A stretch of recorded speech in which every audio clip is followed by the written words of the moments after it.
Hello gems, my name is Bushnell. If you're new to my channel, welcome. I hope you stay long enough to subscribe. I talk about femininity, personal development, and mindset. If you're already part of the tribe, darling, welcome back.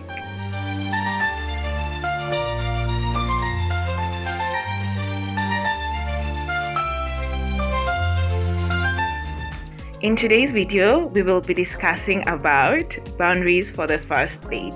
Now, it's important to have boundaries for the first date, most especially, and have them well set and clear because it sets the tone, right? And it also shapes the potential of the relationship early on, because there's some men who already know by the first day that this is the woman they want to marry. And I'm taking this also from Christian Bevere, who's married to Addison Bevere, and they're they're a Christian couple.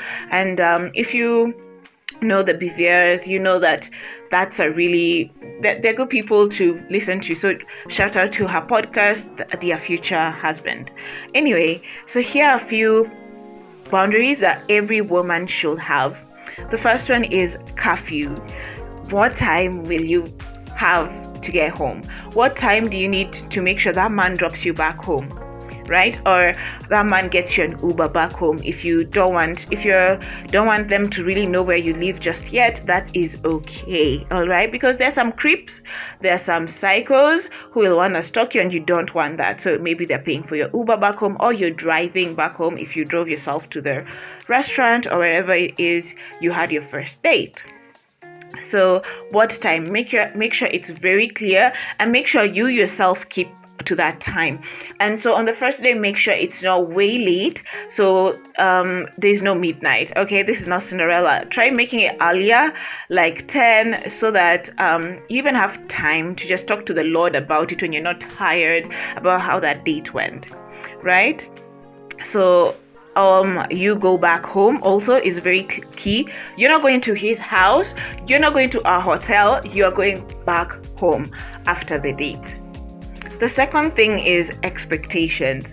So make them very clear what expectations you have. For example, if you expect flowers or a gift on your first date, you can be like, oh, there's no gift. And it can be like, he can go like, yeah, I was planning on going to buy for you after, or maybe I just didn't know your taste.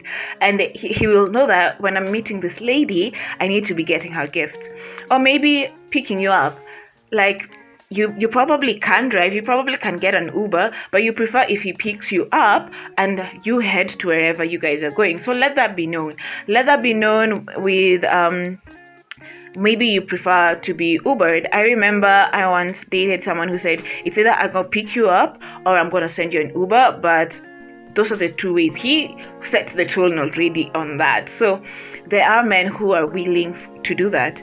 Another expectations can be he opens the door for you, where the car door for you, when he's ushering you to the car, and not him expecting you to open the door. If you've watched Think Like a Man, you know that you have to train them, yeah.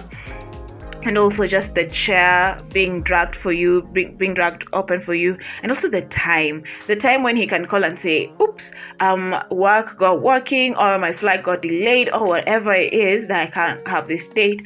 Should I tell you an hour to 2 hours to 3 hours to, or a day before, so that you can plan yourself? Or are you the person who doesn't really care? So you should care. You should be able to tell them, I expect you to tell me the date is cancelled ahead of time, like 3 hours before. The next thing is avoid physical, okay? Avoid touching in a manner that's suggestive. So for example, try to go for the A-line hugs instead of the body-to-body hugs. Honey, there's no need for any types of kisses on the first date, right? And also, if you come showing skin, a lot of skin, it shows desperation, and it's giving him hints that, okay, she's okay if I try this and that, right?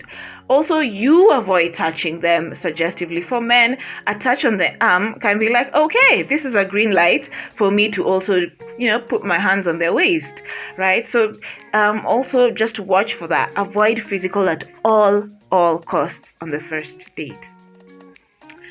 The next bit is mindset. Now, this is not necessarily a boundary, but it can be a mind boundary.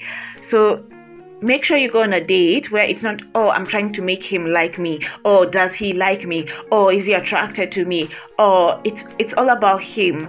But you make it, do you even like him? Are you even attracted to him? And if you're dating for marriage, which you should, is this someone you'd want to have, who you'd like enough to have children with, or they're just average looking?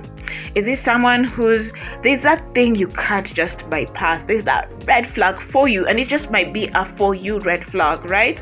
So do not go to the date thinking it's all about him. No, do you even like him? Are you attracted to him? Do you like how he speaks about things, how he treats others on this date? So think about that. It can't be only about him. In fact, it shouldn't.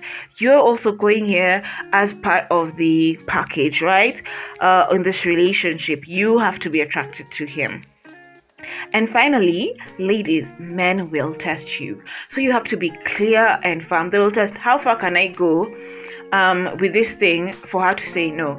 So for example, he will say a comment like, what comment? I didn't know women like you can do X, Y, and Z. That's not a compliment. Or, oh, I love it. I like independent women. Or can you help me with pay for this? Those are men testing you. And if you're not clear and firm with what those comments they make and those suggestions they put out and say, no, I don't do that, maybe, or yes, that one I can do, or no, to this point, no, they will continue to pull at that, and they will use it against you, and they will defeminize you, and they'll make you harsh, and so just be clear and firm. So I hope with all these points, you're able to have a beautiful first date, and it helps you just know which man is a no, which man is a yes.